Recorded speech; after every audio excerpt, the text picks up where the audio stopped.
Salut les gourmands, j'espère que vous allez bien. Aujourd'hui, je vous présente ma galette des rois 2024. C'est une galette avec une pâte feuilletée faite maison, une frangipane à la noisette et un praliné maison. Je vous présente la recette. Dans un premier temps, pour faire la pâte feuilletée, tu vas avoir besoin de 500 g de farine T45,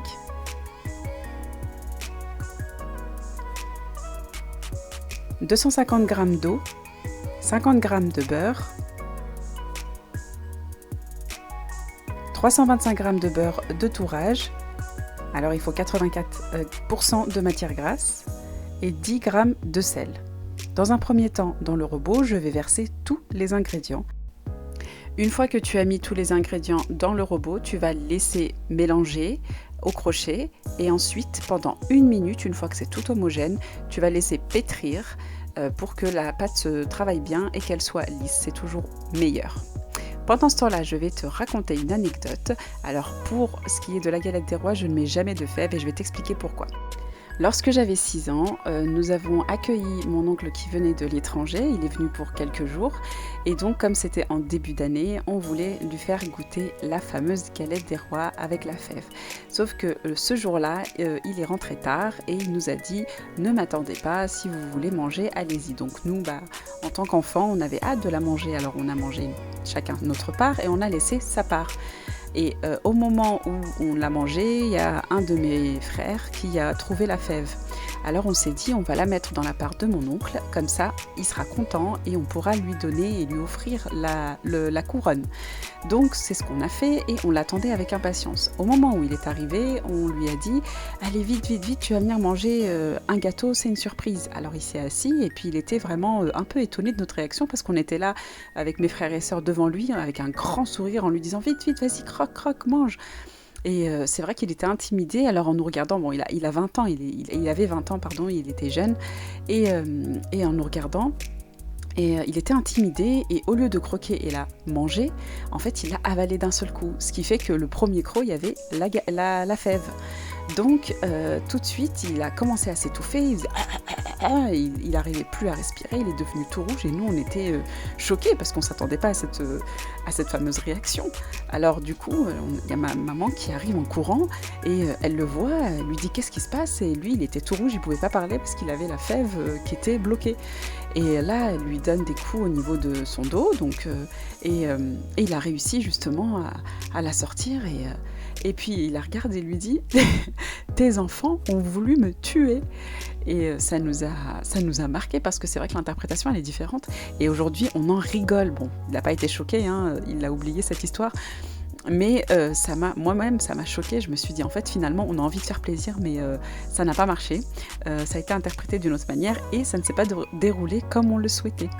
Donc voilà, cette anecdote m'a fait très rire. Bon, j'ai eu du mal à l'enregistrer parce que j'arrêtais pas de rigoler. Donc là, ça va. J'ai retrouvé mes esprits. Et quand on se la raconte entre frères et sœurs, et on rigole en fait. C'est vraiment très rigolo. Donc pour revenir à ma fameuse galette des rois, sans fèves et sans couronne, donc ici ce que j'ai fait c'est que j'ai tapé sur le beurre, en fait il faut le faire pour que le beurre se ramollisse et pour qu'on puisse avoir un carré comme ce que tu peux le constater. Et en fait, une fois que tu tapotes, tu l'étales en fait dans un carré de papier cuisson et à ce moment-là, ça va te permettre d'avoir un carré pour mettre à l'intérieur de ta pâte. Pour ce qui est de la pâte, il faut qu'elle soit à la même température que le beurre et une fois qu'ils sont à même température, donc tu la laisses à peu près à 30 minutes à 1 heure dans le frigo et tu les sors tous les deux.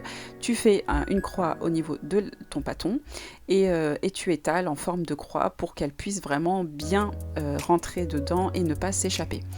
Une fois que c'est fait, là tu commences à étaler en longueur comme tu peux le constater et comme tu as vu, je calcule en fait au niveau de la mesure parce qu'il faut que la longueur de ta pâte, elle fasse 3 fois la largeur. Donc tu vois, je n'utilise pas 1 mètre parce que pour moi c'est trop, je perds du temps. Je préfère utiliser mon rouleau pâtissier. Et donc dès que j'étale, hop, je regarde sur le côté, je mesure la largeur et je fais 3 fois la longueur. Tu vois, comme ici, voilà, 1, 2 et 3. Si c'est pas assez, hop, on continue. Donc mon plan de travail était pas très grand. au niveau de la largeur, enfin non, de la longueur, pardon. Et du coup, je devais en fait plier ma pâte parce que voilà, c'est pas évident de filmer et en même temps faire de la pâtisserie et de la boulangerie. Donc voilà, j'ai fait un tour, donc ici, j'ai pas fait de double, le double ce sera tout à l'heure. Là j'ai fait qu'un tour, j'ai plié comme on plie une jupe portefeuille. Et puis une fois que c'est fait, on garde toujours attention le côté où on a plié, toujours du même côté. Donc moi je le laisse toujours à droite. Je le couvre de papier film et ensuite je mets au frigo pendant 30 minutes. Ensuite je reviens, je sors ma pâte et ensuite je la mets donc au niveau de l'ouverture sur le côté droit et je commence à étaler une nouvelle fois. Il faut pareil avoir 3 fois la largeur. Donc au niveau de la longueur, c'est 3 fois la largeur. Donc là, j'étale au maximum. J'essaye d'avoir quelque chose de propre quand même, d'avoir quelque chose de pas trop tordu, pour que quand je plie, ça soit vraiment bien fait et que ce soit régulier par rapport au feuilletage. Donc là, je vais faire un tour double cette fois-ci. Alors le tour simple, c'est vraiment comme si on fermait donc une jupe portefeuille. Et le tour double, c'est on referme les deux. Donc des deux côtés, on referme et on referme une autre fois. Donc là, par exemple, là c'est 2 fermetures et hop, une autre fois. Et pareil, toujours l'ouverture à droite. Si tu commences à gauche, tu restes toujours à gauche. Ensuite, une nouvelle fois, on met dans le frigo et on laisse 30 minutes de repos et on ressort. Ça, c'est la dernière fois. On va refaire un dernier pli. Donc ici, on voit que la largeur, elle n'est pas trop large, donc c'est nickel. Et je vais l'étaler.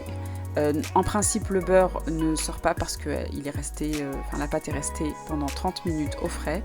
Donc là, tu vas avoir quelque chose de très facile à manier. Donc pareil, je calcule avec mon rouleau pâtissier, j'étale au maximum. Donc comme j'ai mon plan de travail, c'est un peu compliqué. Si j'étale trop et je laisse comme ça, il risque de sortir du plan de travail. Donc je plie et je fais comme je peux. Donc ici, je vais refaire un autre pliage. Hop, j'ai fait un tour double. Donc pareil, l'ouverture toujours à droite.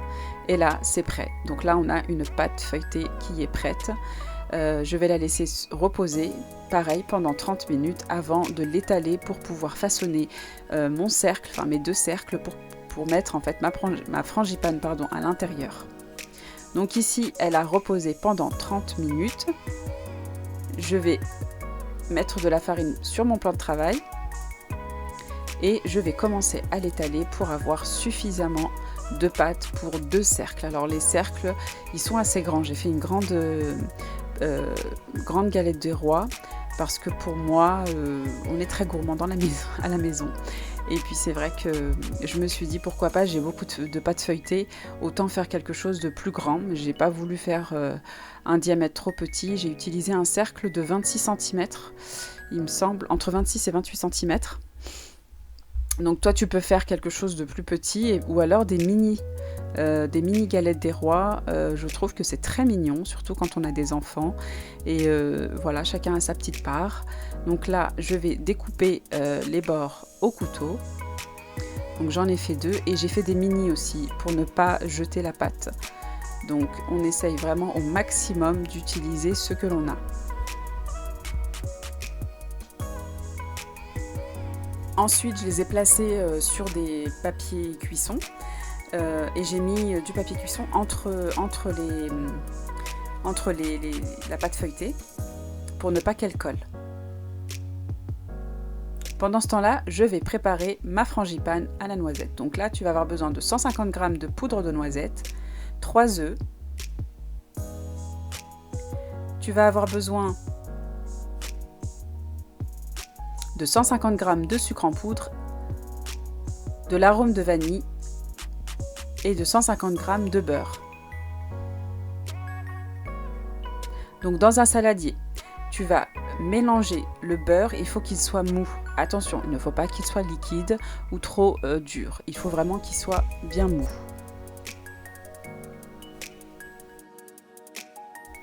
Tu vas mélanger le beurre tout seul, donc avec un fouet ou avec une cuillère, mais avec un fouet c'est plus facile, C'est vrai que là avec la cuillère c'est pas évident. Et ensuite tu vas ajouter le sucre et tu vas bien fouetter. Donc il faut vraiment que le sucre adhère au beurre.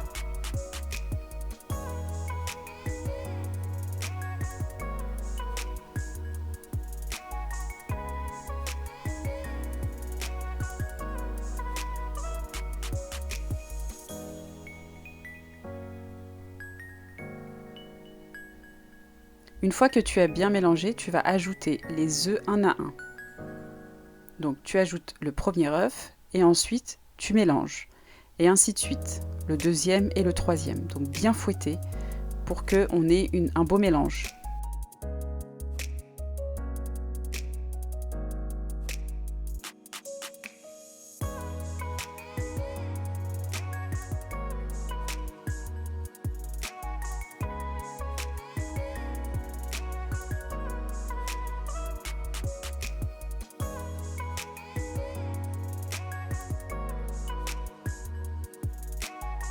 Une fois que c'est bien crémeux, tu vas ajouter en 2 fois ta poudre de noisette.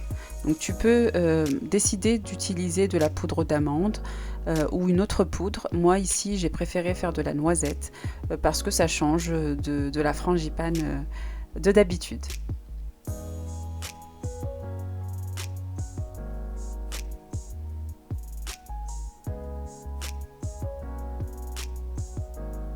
Une fois que tu as bien mélangé, tu ajoutes un petit peu d'arôme de vanille.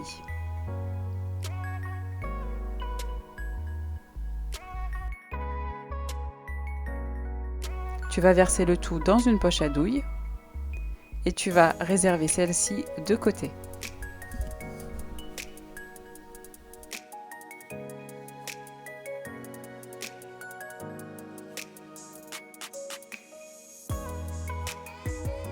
Une fois que la frangipane et le praliné maison sont prêts, tu vas prendre ta pâte feuilletée, le premier cercle, et de l'eau. Donc tu vas commencer à badigeonner les bords pour pouvoir bien refermer la pâte feuilletée pour éviter que la frangipane ne sorte en fait. On veut vraiment un feuilletage, un beau feuilletage qui soit bien collé. Donc vraiment c'est une astuce mais elle est connue, surtout quand on fait souvent des pâtes feuilletées et des galettes des rois maison. Donc vraiment pour souder bien les deux pâtes, on utilise de l'eau. Donc ici tu vas prendre ta poche à douille avec la frangipane et tu vas faire des cercles en forme d'escargot jusqu'à arriver presque à l'extrémité. Alors bien sûr, il faut laisser des centimètres, faire très attention de ne pas trop en mettre sur les bords. Et là, on laisse un espace et ici, j'ai mis du praliné maison. Et je vais ajouter la deuxième pâte par-dessus. Et comme tu peux le constater, on va bien appuyer avec les doigts pour vraiment refermer la pâte et pour éviter que la frangipane ne s'échappe, surtout si elle est un peu liquide. Bon, la mienne, elle est un peu compacte, mais souvent, on a des frangipanes qui sont liquides et qui risquent de ressortir. Donc, une fois qu'on a bien soudé les bords, tu vas prendre le dos d'un couteau, tu vas chiqueter tout le tour de la galette. Il faut vraiment que tu sois régulier ou régulière pour que ce soit joli. Une fois que tu as fait ça, tu vas badigeonner ta galette de jaune d'œuf. Tu peux, si tu le veux, ajouter du lait ou de la crème liquide, mais vraiment un tout petit peu, pas trop. Il ne faut pas que ce soit trop liquide. On va éviter de mettre les jaunes d'œufs en fait au niveau des bords parce que ça va ralentir la cuisson et le feuilletage. Il ne va pas monter correctement. Donc ici, on fait la première dorure. Une fois que tu as fait ça, tu vas mettre au frais pendant 1 heure et tu vas ressortir ta galette et tu vas rebadigeonner une deuxième fois par-dessus.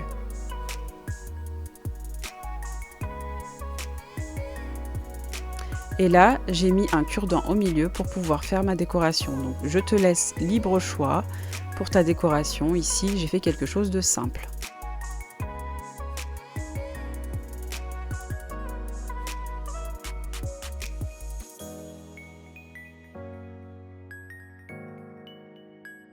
Tu vas enfourner ta galette à 200 degrés pendant 20 minutes, puis à 180 degrés pendant 30 minutes.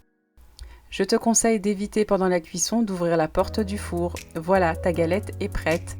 J'ai décoré les extrémités avec du sucre glace, j'ai mis un cercle au milieu. J'espère que la recette t'a plu, n'hésite pas à liker, à t'abonner si ce n'est pas déjà fait et à commenter avec un petit cœur sous la vidéo. N'oublie pas de me rejoindre sur Instagram, au Pays des Gourmands. Je te dis à très vite pour de nouvelles recettes.